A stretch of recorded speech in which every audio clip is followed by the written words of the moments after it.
우리가 살고 있는 이 땅에는 두 개의 왕국이 존재하죠. 하나는 여러분이 잘 아시는 것처럼 우리 하나님께서 통치하고 다스리는 신정왕국이 있고, 또 하나는 우리 인간이 타락함으로 말미암아 합법적으로 권세를 찬탈한 사단이 하나님의 일시적인 허용 안에서 다스리고 있는 세상의 나라가 있습니다. 이 두 개의 나라들은 어떤 면에서 보면 마치 성령의 소욕과 육신의 소욕이 충돌하는 것처럼 날마다 충돌하면서 살아가는 것입니다. 그러나 우리는 하나님의 통치와 다스림을 받는 하나님의 백성들인 줄로 믿습니다. 그렇기 때문에 우리는 언제나 하나님의 말씀에 귀를 기울이고 그 하나님이 뭘 원하는지를 깨달아서 그 길을 걸어가면 우리는 이 영적 충돌이 일어나는 세상 속에서도 하나님의 통치와 다스림을 받으면서 승리하는 삶을 살아갈 수가 있는 것입니다. 그런데 우리가 왜 하나님의 말씀을 순종하지 못하는가? 그 이유는 우리 안에 있는 이 탐심들 때문에 그런 것입니다. 오늘 읽어드린 이 성경 본문에 두 개의 왕국이 충돌하는 가장 중심의 핵심은 바로 이 아브넬의 마음속에 있는 탐욕이라는 것으로부터 시작되는 것을 우리가 보게 되죠. 그래서 여러분, 우리가 신앙생활할 때 항상 여러분의 마음을 살펴서 우리 안에 이런 탐심과 탐욕들이 없이 오직 하나님을 사랑하는 마음으로 채워져서 여러분을 통해서 신정왕국, 하나님이 다스리고 통치하는 그 하나님의 나라의 아름다움들이 여러분에게 나타나게 되기를 주님의 이름으로 축복합니다. 자, 오늘 이 성경 본문을 통해서 탐심이 가져오는 엄청난 비극적인 역사를 살피면서 하나님이 우리에게 주는 메시지들을 들어보기 원합니다. 첫 번째, 탐심이라는 것은 공동체의 연합을 깨뜨리는 원수 마귀의 도구이자 원인이 됩니다. 다시 한번 말씀드리면 탐심은 공동체를 깨뜨리는 원인이 된다는 것입니다. 원래 이스라엘은 한 나라였죠. 사울을 중심으로 이렇게 나사가 다스려졌는데, 이제 사울이 죽고 난 다음에 이제 적시로 다윗이 그 모든 나라를 다 다스리면 되겠는데, 여러분 지난번에 살핀 것처럼 아브넬이라는 사람이 사울의 아들 이스보셋을 왕으로 세우면서부터 나라가 둘로 갈라지게 된 것입니다. 그래서 그 탐심이 시작되면서부터 오늘 이 전쟁이 일어나게 되는데, 여러분 오늘 본문의 그 주 무대가 어딘가 하면 기브온 못입니다. 여러분, 기브온 못이라는 것은 사람들이 한 6천 명 정도가 한꺼번에 마실 수 있는 저수지와 같은 그런 물입니다. 이거는 누구든지 가서 떠먹으면 되는 겁니다. 그거를 두고 전쟁할 이유가 없는 것입니다. 그런데 여러분, 나라가 두 개로 쪼가려내니까 함께 먹어야 될 그 기브온 못을 두고 이렇게 치열하게 전쟁을 해서 수많은 애꿎은 젊은이들이 거기서 죽임을 당하는 그런 장소가 된 것입니다. 사랑하는 성도 여러분, 우리 마음에 있는 이 탐심이라는 것은 그런 것입니다. 원래 우리가 다 같이 나누어 먹어야 되는데도 불구하고 그것 때문에 서로 싸우고 또 서로 빼앗고 서로 죽이고 이런 일들이 일어나는 것입니다. 그래서 사랑하는 성도 여러분, 하나님 나라는 찢기고 나누어지고 쪼가리 나고 분열하고 시기하고 미워하고 질투하는 이런 나라가 아니고, 하나님의 나라는 성령 안에서 하나 되는 나라인 줄로 믿습니다. 제 마음속에 하나님의 통치와 다스림으로 온전히 하나 되어지면 하나님과 나의 연합을 통해서 내 안에는 하나님 나라가 이루어지는 것이고, 내가 하나님 나라면 우리 가정에서 아내와 더불어 한 나라를 이루어서 그 가정이 천국이 되는 것이고, 또 그런 사람들이 모여있는 우리 진교교회 모든 목장교회들이 또 하나님 나라가 되는 것이고, 또 여기 있는 우리 진교교회 모든 성도들이 다 성령 안에서 다스림과 통치를 받기 때문에 우리는 하나님의 나라 한 나라가 되는 것입니다. 우리는 하나님의 통치와 다스림에 있는 한 나라의 한 백성인 줄로 믿습니다. 그래서 우리는 이 하나됨을 추구하는 데 집중하셔야 된다는 거죠. 에베소서 4장 2절과 4절을 한번 보시죠. 다 같이 읽어볼까요? 시작. 모든 겸손과 온유로 하고 오래 참음으로 사랑 가운데서 서로 용납하고 평안에 매는 줄로 성령이 하나 되게 하신 것을 힘써 지키라. 몸이 하나요 성령도 한 분이시니 이와 같이 너희가 부르심의 한 소망 안에서 부르심을 받았느니라. 아멘. 우리가 행복해지는 비결은 성경에 다 들어 있습니다. 여러분, 성경에 있는 대로만 살아가면 우리는 행복해지는 것입니다.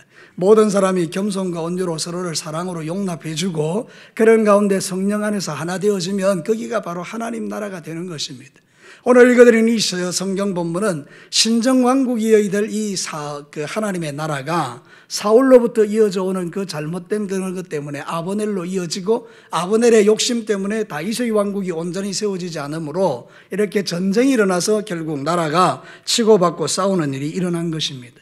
여러분, 나 한 사람 때문에 나라가 갈라지기도 하고 나 한 사람 때문에 갈라졌던 나라가 하나 되기도 한다면, 사랑하는 성도 여러분, 저와 여러분들이 어떤 일에 집중해야 되는 것이 하나님의 백성들입니까? 우리는 갈라진 것을 하나로 모아야 되는 사람인 줄로 믿습니다.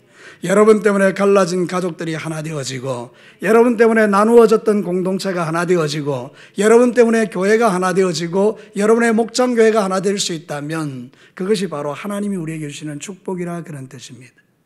그런데 여러분, 가끔 우리 안에 있는 욕심들이, 탐욕들이 상대방을 향하여 나와 같지 않음을 인하여, 나와 다름을 인하여 서로 충돌하고 싸우면서 원수마귀가 주는 그 충동 때문에 우리의 공동체가 찢겨지고 갈라지는 일들이 가정에서도 또 우리 안에서도 그리고 우리 교회 안에서도 일어날 수가 있는 것입니다.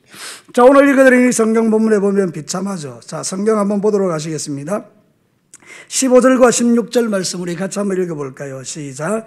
그들이 일어나 그 수대로 나아가니 베냐민과 사울의 아들 이스보셋의 편에 12명이요 다윗의 신복 중에 12명이라 각기 상대방의 머리를 잡고 칼로 상대방의 옆구리를 찌르매 일제히 쓰러진지라. 그러므로 그것을 헬갓 하수림이라 일컬었으며 기본에 있더라. 자, 여러분, 헤브론에서 기브온 목가에서 전쟁이 일어났는데 아브넬에 있는 그 사람들 12명의 용맹한 청년들이 나오고 또 요압에서부터 12명이 나와서 24명이 서로 한 사람씩 잡고 칼로 찌르니 다 죽었다 그 말입니다. 24명이 그 한 자리에서 비참하게 죽임을 당한 것입니다. 그러니 그것을 보는 순간에 다른 사람들이 그냥 화가 나니까 그냥 그 분노의 마음으로 이제 전쟁이 벌어졌는데 그 결국이 어떻게 됐는가 하면 31절에 나와 있습니다. 자, 우리 다 같이 31절 한번 보도록 하겠습니다. 시작. 다윗이 신복들이 베냐민과 아브넬에게 속한 자들을 쳐서 360명을 죽였더라. 그 아브넬의 그 탐욕 때문에 몇 명이 죽었습니까? 360명이 죽었습니다. 그리고 이 다윗의 군대는 19명이 죽고 아사엘이 죽어서 20명이 죽었습니다. 합치면 몇 명입니까? 360 더하기 20, 380입니다. 380명이 그 자리에서 죽은 것입니다. 여러분, 우리는 한 사람만 죽어도 마음이 아픕니다. 우리 가운데 그런 일은 없지만 여기서 누군가 한 사람이 죽었다고 생각해 봐요. 얼마나 마음이 아픕니까? 근데 380명이 한 사람의 탐욕을 인하여 죽임을 당하는 그런 현장이 오늘 이 성경에 펼쳐지고 있는 것입니다. 그래서 저와 여러분들이 평생 싸워야 될 건 뭔가 하면 내 안에 있는 탐욕과 탐심입니다. 여러분, 여러분의 마음의 주인이 탐욕과 탐심이 되지 아니하고 오직 하나님이 되시기를 주의 이름으로 축복합니다. 만약에 아브넬이 하나님을 분명히 믿는 사람으로서 하나님의 뜻에 그 마음을 두었다면 아마 이번에 사울이 죽었을 때에 온 군대를 이끌고 다윗에게 항복했겠죠. 다윗이여, 당신은 하나님이 기름 부어 세운 왕이기 때문에 사울이 죽고 난 다음에 이 나라를 당신에게 드립니다라고 말했다면 이 전쟁이 있겠습니까? 없겠습니까? 없는 거죠. 전쟁이 없으니 죽임을 당하는 사람이 있겠습니까? 없겠습니까? 없는 거죠. 전쟁을 안 해도 되고 안 죽어도 되는 그 죽음이 지금 현재 펼쳐지고 있는 것입니다. 아브넬 한 사람의 마음속에 있는 탐욕이 바로 이런 결과를 가져오게 됐다는 것입니다. 시편 37편 37절을 같이 한번 읽어볼까요? 시작. 온전한 사람을 살피고 정직한 자를 볼지어다. 모든 화평한 자의 미래는 평안이로다. 여러분, 이게 정말 중요하지 않습니까? 모든 화평한 자의 미래는 뭐라고요? 평안인 것입니다. 내 마음에 화평이 있으면 가정에 평화가 일어나고 미래가 아름다운 것이죠. 교회에 화평이 가득하면 그 교회의 미래가 평안인 것이죠. 우리로 인하여 우리 교회 안에, 여러분의 가정 안에, 우리 목장 안에 이 하나님의 미래가 평안케 하시는 은혜가 저와 여러분에게 있게 되기를 축복합니다. 작은 불꽃 하나가 큰 불을 일으킨 것입니다. 한 사람의 마음속에 있는 그 탐욕에 불이 붙으니까 이런 엄청난 불이 되어서 민족 가운데에 비극이 일어나게 된 것입니다. 지금 우리나라에서 일어나고 있는 수많은 사건과 일들은 보면 거의 대부분 우리 안에 있는 탐심들 때문입니다. 그래서 사랑하는 성도 여러분, 진짜 우리가 하나님의 사람이라면 우리 마음속에 분리와 분열을 일으키는 그런 모든 탐심을 버리고 하나님 앞에 겸손과 온유로 무장해서 여러분을 통해서 화평의 능력이 나타나는 참된 그리스도인들이 되시기를 주님의 이름으로 축복합니다. 공동체의 분리와 분열은 사단이 기뻐하는 바고 하나님 안에서, 성령 안에서 하나 되는 것은 하나님이 가장 기뻐하는 일입니다. 우리를 이 땅 가운데 세우신 이유는 바로 이런 일들을 위하여 세우신 것입니다. 어떤 경우에도 사랑하는 성도 여러분, 다투거나 싸우지 마십시오. 여러분 자신도 그럴 뿐만 아니라 가정에서도 그럴 뿐만 아니라 교회 안에서 그렇게 하지 마십시오. 그래서 여러분들은 그리스도인이라면 하나 되게 하는 일에 힘쓰는 자들이 되어야 된다는 그런 뜻입니다. 누군가가 하나 되지 못하게 만든다면 그를 위해서 기도해 주시면 됩니다. 그래서 그 사람의 마음과 생각이 바뀌어져서 하나님 나라를 이루는 것입니다. 여러분, 우리나라가 남북으로 갈라져 있는데 오늘 우리 홍 집사님 기도 잘하셨는데 우리 김정은과 그 모든 사람들의 마음을 하나님이 주장하셔서 그들의 마음이 변화되기를 원합니다 하는 기도는 참 좋은 기도입니다. 그래서 그들의 마음이 바뀌어진다면 이 나라 대한민국은 하나님 나라가 되는 것입니다. 사랑하는 성도 여러분, 미움은 사람을 바꿀 수 없지만 그를 위한 기도는 사람을 바꾸는 것입니다. 그래서 여러분의 모든 마음속에 있는 생각과 탐욕들을 버리고 하나님이 기뻐하는 하나님 나라를 이루기를 원하시는 뜻이 오늘 성경에 펼쳐져 있습니다. 두 번째는 탐심으로 인한 자만이 실패와 죽음으로 이끄는 원인입니다. 여기 어리석은 사람 또 하나 나옵니다. 아사헬입니다. 여러분, 아사헬은 요압의 동생입니다. 근데 이 아사헬은 대단히 용맹스러운 사람입니다. 오늘 성경 본문에 그를 가리켜서 뭐라고 말하냐면 들노루보다 빠른 사람이다 그렇게 말합니다. 18절을 한번 볼래요? 같이 한번 읽겠습니다. 시작. 그곳에 스루야의 세 아들 요압과 아비새와 아사헬이 있었는데 아사헬의 발은 들노루와 같이 빠르더라. 이 대단히 빠르다는 거예요. 대단히 용맹스러운 사람이에요. 그런데 전쟁터에 나갔는데 여러분, 이 요압 밑에 그 다음에 자기도 동생이 있고 막내 동생이 아사헬인데 좀 젊지 않겠어요? 근데 이 아브넬은 상당히 노련한 장군이거든요. 전쟁에 나가서 제법 많은 전투적 경험을 갖고 있는 노련한 자이기 때문에 사실 이 아사헬이 아브넬을 죽이는 것은 불가능합니다. 근데 여러분, 이 아사헬이 지금 마음속에 뭐가 들어왔는가 하면 자만심이 들어온 것입니다. 그 자만심이 어디서 시작되는가 하면 탐심에서 시작되는데 큰 공을 세워야 되겠다는 생각이 드는 거죠. 내가 우리 형보다 앞서가서 저 아브넬을 죽임으로 말미암아 모든 사람들이 와, 아사헬은 정말 대단한 사람이네 그 소리를 듣고 싶었던 겁니다. 그래서 그 마음속에 있는 그 탐심이 작동되는 순간에 자만심이 일어나면서 내가 아브넬을 죽일 수 있다는 착각에 빠지게 된 것입니다. 그래서 이제 달려가는 거죠. 그러니까 여러분, 이게 이제 아브넬이 말하는 겁니다. 너 나 따라오지 마라. 너 나 따라오면 죽는다. 그러니까 너는 그냥 저 옆에 있는 누구 그냥 내 부하 중에 한 명을 쳐서 죽이고 그것만 그냥 가져가라. 이렇게 이야기합니다. 그래도 아사헬은 포기하지 않습니다. 또 달려가죠. 그러니까 아브넬이 이번에 두 번째 이야기합니다. 내가 너를 만약에 죽이면 너 형 요압을 내가 못 본다. 그러니까 지금이라도 늦지 않았으니까 멈춰라. 근데 여러분, 아사헬이 멈춥니까? 멈추지 않습니까? 멈추지 않습니다. 그냥 달려가 직진하는 겁니다. 그때에 이 아브넬이 창을 뒤로 던졌는데 그 창에 찔려서 달려오는 속도에 의해서 그냥 죽게 된 거죠.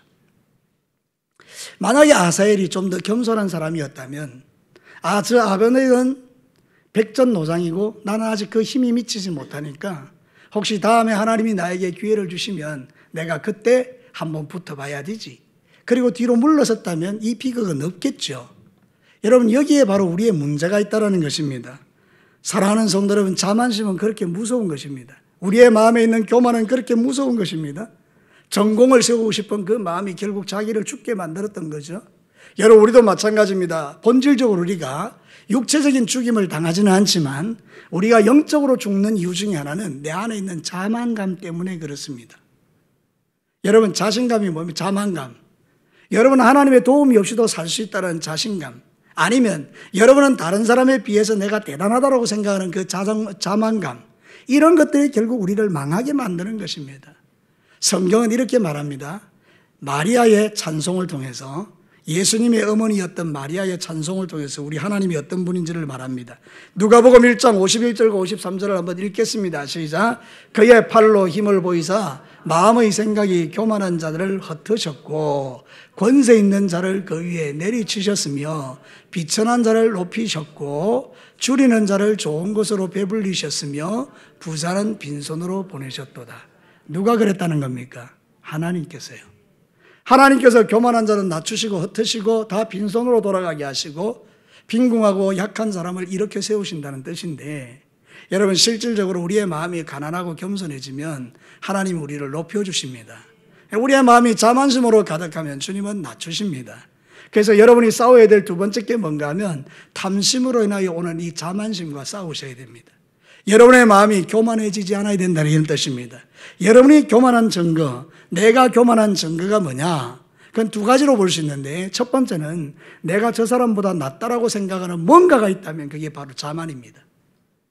여러분이 혹시라도 생각할 때 나는 저 사람보다 그래도 요만큼 그 마음이 있다는 것 자체가 자만입니다. 두 번째는 기도하지 않는 것입니다. 항상 하나님께서 저를 통해서 여러분이 강조하지만, 기도하지 않는다는 이야기는 뭔가 하면 아직까지도 내 힘으로 의지하고 산다는 것입니다. 이 대단히 위험한 것입니다. 사랑하는 성도 여러분, 여러분들이 기도하라는 하나님의 사인을 들으면서도 절대로 기도하지 않고 계속 미루는 것은 여러분이 대단히 자만한 것입니다. 그런데 이 자만의 결국은 아름답지 못합니다. 여러분의 힘과 뭔가를 이루어 넣었다고 생각하는 순간 하나님께서 와장창 흩어뜨리실 때 그 허무감은 더한 것입니다. 여러분 한번 생각해 보시죠. 제가 여기서 뛰어내리는 것은 별 어려운 것 아닙니다. 다치지도 않습니다. 제가 여기서 톡 뛰어내리는 것은. 근데 제가 이 지붕 꼭대기에서 뛰어내리는 것은 대단히 위험한 일입니다. 이해가 되십니까? 여러분들이 우리 그 서목사님이 살고 있는 저 진교 맨션 꼭대기에서 뛰어내리는 것은요, 그건 엄청 위험한 거죠. 여러분, 만약 여러분이 쭉 높아졌다가 툭 떨어져 봐요. 여러분, 이거는 정말로 위험한 거잖아요. 그 여러분의 마음을 높이는 것이 그만큼 위험하다는 거예요. 하나님 없이도 잘 살 수 있는 것처럼 지금 괜찮아 보여도 괜찮은 게 아닐 수 있습니다. 여러분들은 정신을 차리셔야 됩니다. 지금은요, 정신 차려야 될 때라니까요. 여러분 부탁하고 부탁드리는데 정신을 똑바로 차리셔야 됩니다.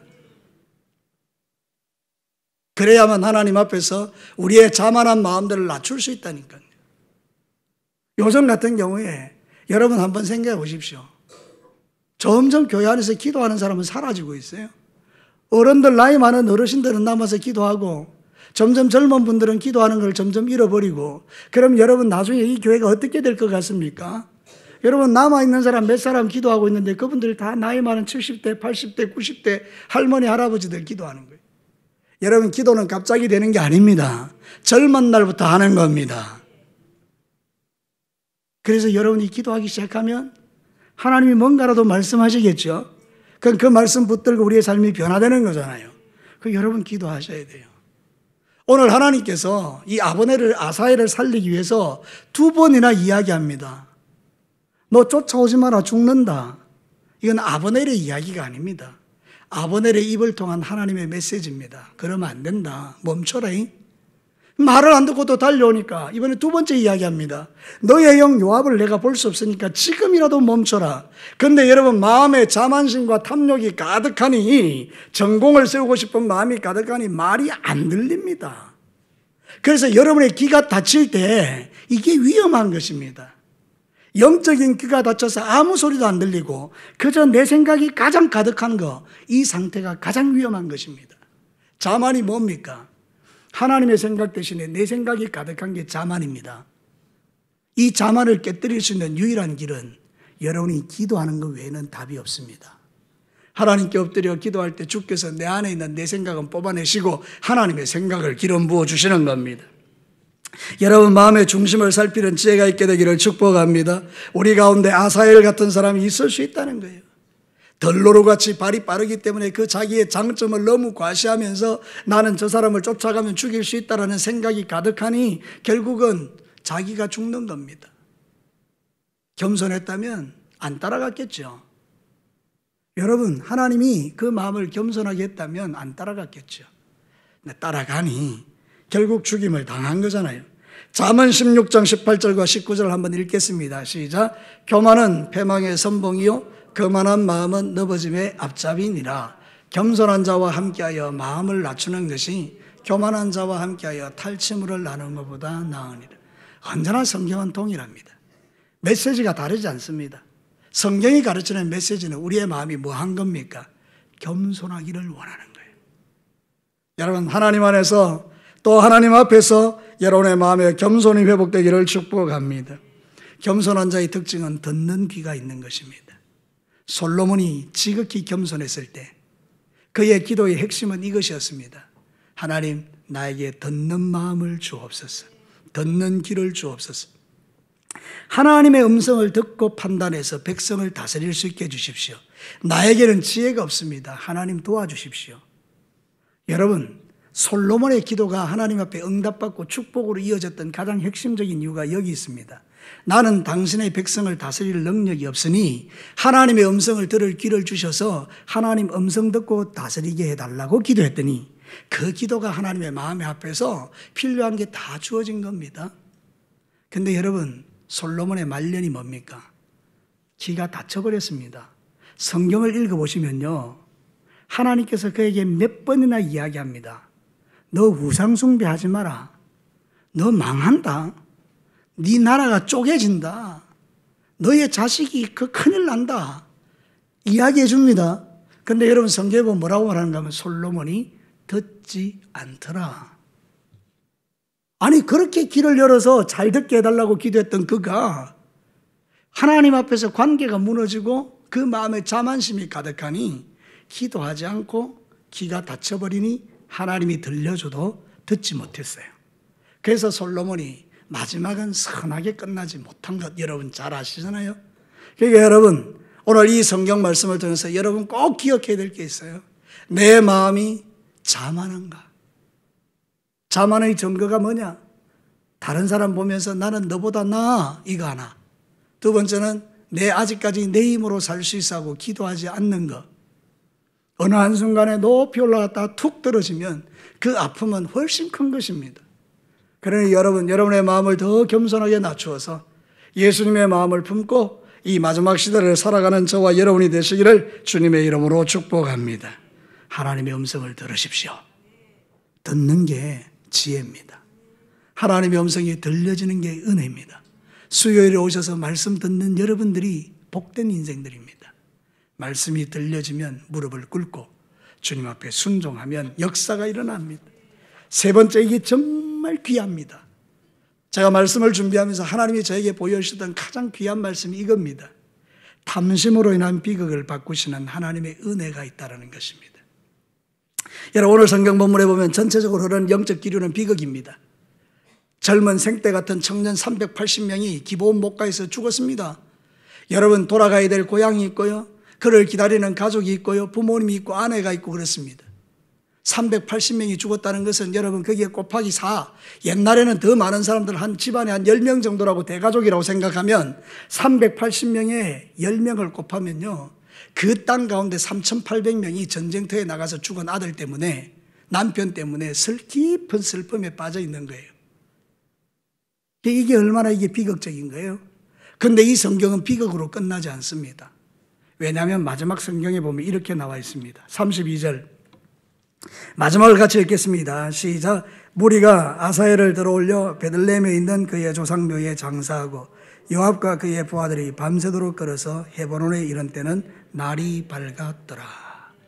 여기서 하나님의 숨겨놓은 메시지가 있습니다. 이 다윗의 군대가 승리는 했지만 그는 어떤 면에서 슬픔의 승리가 아니겠습니까? 동족을 죽이고 돌아오는 그 길에 아사엘이 죽어서 장사를 지내는 그 슬픔, 그걸 안고 돌아오는데 여러분, 날이 밝기 시작한 것입니다. 여러분, 쉬운 성경에는 이걸 이렇게 번역합니다. 동이 트기 시작했다. 이들이 이제 가는 그 길에 저 앞에서 보니까 해가 쫙 떠올라오는 거예요. 그 해가 그들의 군대에 빛을 쫙 비추어주는 거죠. 여러분, 하나님께서 이 장면을 펼쳐주시는 이유가 뭔지 아십니까? 성경에서 이 빛이 비친다는 의미는 구속사적인 의미가 있습니다. 하나님께서 이 백성들, 슬픔으로 가득한 백성들, 그 마음이 뭔가 이게 낙담이 되고 우울하고 뭔가 이렇게 처져 있는 그 백성들, 그 군대가 파워 있는 군대가 아니라 마치 패배한 군대와 비슷한 그런 느낌으로 돌아오는 그들에게 하나님께서 빛을 비춰주고 계시는 것입니다. 회복을 상징한다라고 호크마 주석에서는 그렇게 이야기하고 있습니다. 사랑하는 성도 여러분, 우리가 인생을 살아갈 때 때로는 우리가 어둠 속에 잠길 때가 있고 우리의 마음을 슬프게 하는 때가 있습니다. 그러나 여러분, 눈을 들어 한번 보시면요, 하나님께서 날이 밝게 하는 것처럼 저 앞에서 동이 트오르게 하며 나에게 당신의 거룩한 빛을 비춰줘서 내 무너진 마음을 회복시키는 하나님의 은혜가 있기에 우리가 믿음의 길을 걷고 있는 것입니다. 지금 우리에게 필요한 것은 하나님의 빛입니다. 주님의 빛이 우리의 심령 속에 비춰져야 우리가 회복되는 것입니다. 인간적인 노력과 인간적인 의지와 인간적인 결단으로 내가 회복되는 게 아닙니다. 여러분이 결단을 1000번 만번 해도 여러분이 가지고 있는 그 의지적인 능력을 가지고는 여러분들이 하나님 앞에 똑바로 설 수가 없지만, 그러나 여러분이 하나님의 자비를 구하고 은혜를 구하며 겸손하게 무릎을 꿇어 하나님 나의 삶을 돌아봐 달라고 기도할 때 여호와의 빛이 여러분에게 임하면 그 빛이 여러분을 회복시켜 주는 것입니다. 여러분, 그런 빛이 여러분에게 임하게 되기를 축복합니다. 오늘 이 성경은 장차 하나님께서 다윗을 통하여 이루실 신정왕국의 영광을 보여주는 그림입니다. 사무엘하 23장 3절과 4절에 다윗은 이렇게 말합니다. 하나님께서 자기의 입을 통하여 자기에게 이렇게 말했다는 것입니다. 하나님께서 다윗에게 이렇게 이야기했다는 것입니다. 자, 우리 다 같이 한번 읽겠습니다. 시작. 이스라엘의 하나님이 말씀하시며 이스라엘의 반석이 내게 이르시기를 사람을 공의로 다스리는 자, 하나님을 경외함으로 다스리는 자여, 그는 돋는 해의 아침빛 같고 구름 없는 아침 같고 비 내린 후에 광선으로 땅에서 움이 돋는 새풀과 같으리라 하시도다. 아멘. 다윗은 예수 그리스도의 예표입니다. 장차 하나님께서 이루실 다윗의 신정왕국에 대해서, 그 신정왕국을 다스리는 다윗은 어떤 사람이냐? 하나님이 그를 의롭다 하셔서 그를 돋는 해와 같게 만드시고 그를 통하여 놀라운 광채를 발하는 존재가 되게 하신다는 거예요. 그럼 결국 이 다윗이 예수님인데, 우리 안에 예수님이 계시면 그 예수님이 우리에게 빛이 되셔서 우리의 모든 어둡고 우울한 것들을 제거하시고 여러분을 소망 가운데 인도해 주신다라고 약속하고 있는 말씀입니다. 그래서 사랑하는 성도 여러분, 우리는 적어도 오늘 이 말씀을 통하여 두 가지는 기억하셔야 됩니다. 하나는 여러분 안에 있는 탐심과 자만의 마음과 싸우시고, 또 하나는 빛이신 예수 그리스도를 더욱더 주목해서 그분이 비치는 찬란한 빛이 여러분 안에 임하여 여러분 안에 있는 슬픔과 어둠과 고통과 괴로움은 다 떠나가고 하나님이 여러분을 붙들어 쓰시는 그런 역사가 여러분에게 나타나기를 기도하셔야 됩니다. 골로새서 1장 11절과 12절 한번 봅시다. 같이 한번 읽어볼까요? 시작. 그의 영광의 힘을 따라 모든 능력으로 능하게 하시며 기쁨으로 모든 견딤과 오래 참음에 이르게 하시고 우리로 하여금 빛 가운데서 성도의 기업의 부분을 얻기에 합당하게 하신 아버지께 감사하게 하시기를 원하노라. 다시 앞으로 돌아가 봐요. 그의 영광의 힘을 따라 하나님 모든 능력으로 우리를 능하게 하시고 기쁨으로 모든 어려움을 견디고 오래 참음에 이르게 하신 다음에 우리로 하여금 빛 가운데서 예수 그리스도의 복음의 능력 안에서 성도의 기업의 부분을 얻기에 합당하게 하신 하나님께 감사하는 거예요. 이게 바로 교회인 거예요. 골로새서는 우리에게 교회론을 보여주는 말씀인데요, 교회에 소속되어 있는 저와 여러분들에게 주께서 이런 은혜를 베풀어 주시는 겁니다. 여러분, 하나님의 말씀을 듣는 중에 여러분의 마음에 하나님 맞습니다, 나 교만합니다, 나 자만합니다, 내가 참 하나님의 그런 진노 앞에 설 수밖에 없는 인생입니다 라고 발견하셨습니까? 그럼 이제 그것 가지고 빛 앞으로 가는 겁니다. 하나님 당신의 빛을 나에게 조명해 주셔서 이 모든 어둠과 슬픔은 다 떠나가고 하나님이 주시는 위로와 소망 가운데 새 힘을 얻고 하나님 내가 하나님의 자녀답게 승리하며 사는 삶을 살게 해 주옵소서. 내 평생에 교만하지 않겠습니다. 내 평생에 자만하지 않겠습니다. 내 평생에 주 앞에 겸손하여 부르짖으며 살겠습니다. 이렇게 할 때 이 비극적인 전쟁은 승리의 전쟁으로 나아가게 되는 것입니다. 여러분, 성경 이제 한 절 읽고 마치도록 하겠습니다. 다음 주에 우리가 다룰 주제이기도 한데요, 3장 1절 우리 다 같이 한번 읽어보겠습니다. 시작. 사울의 집과 다윗의 집 사이에 전쟁이 오래매 다윗은 점점 강하여 가고 사울의 집은 점점 약하여져 가니라. 날이 밝았습니다. 동트는 아침이 되었습니다. 당신의 거룩한 빛으로 그들의 군대를 째워주셨습니다. 회복시키고 영광으로 인도하셨습니다. 그 결과는 다윗의 집은 점점 강성해지고 사울의 집은 점점 약화되는 것이었습니다. 우리 가운데 어떤 사람은 점점 약해질 수 있고 어떤 사람은 점점 강해질 수 있다면 우리의 선택은 약해지는 삶이 아니라 강해지는 삶을 선택하는 것입니다. 그는 예수의 사람이요 신정왕국의 통치를 받는 하나님의 백성들이요, 그는 겸손하게 주님 앞에 무릎 꿇는 백성들입니다. 오늘 여러분, 이 말씀이 여러분에게 도전이 되거든 여러분의 남은 인생 가운데서 여러분 이런 이유 저런 이유, 이런 핑계 저런 핑계로 하나님 앞에 멀리 떨어져 있지 마시고 시간 내어 틈틈이 하나님 앞에 엎드려 기도하며, 하나님 나를 살려주시고 나를 새롭게 해주십시오. 직분에 합당한, 하나님이 주신 그 거룩한 직분에 합당한 장로로서, 권사로서, 안수집사로서, 집사로서 하나님 앞에 무릎을 꿇고 주여 나를 살려주시옵소서. 이 마지막 시대의 빛 가운데 살기를 원합니다. 그렇게 주 앞에 기도하고 나가면 여러분의 인생에 새로운 역사와 새로운 승리와 새로운 복이 여러분에게 기름 부어지게 될 줄로 믿습니다. 우리 다 같이 기도하겠습니다.